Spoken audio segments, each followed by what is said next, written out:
Ichikuona ushivara Zio yangu ndiye kuchema Asima sokuda mavange nyora Aya ndiwo masokuda mavange nyora wangu Tembuti muromo chinyarara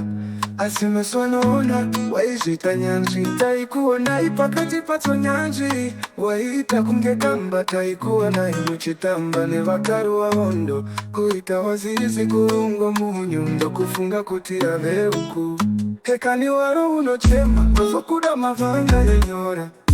Waita kungepuru Emusha kukanyaira Makatipe mama bakuru Wakambunyikita uro Kumeza kutenda kutada Kusasi wakufa mandi chimbita Akazuita mandino noke Kuita makwaya Muchifambita na nefambi Kumafuro muchifuta mbada waiti ngombe Koshi tutumata sansa shiri muombo Dose mushina purazi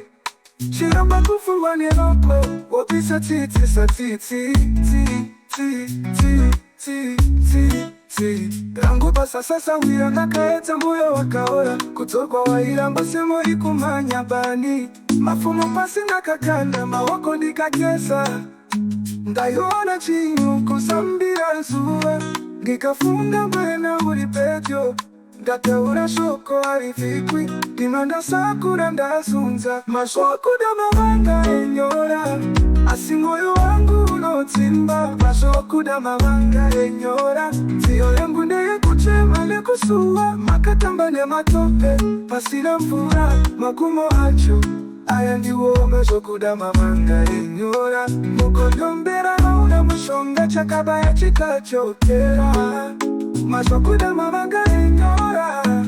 Asimoyo wangu unotimba Mashoku damavanga enyora Zio yangu ndeye kuchema lekusuwa Ninoimba nenjeme ndaruma kunzwa Mashoku damavanga enyora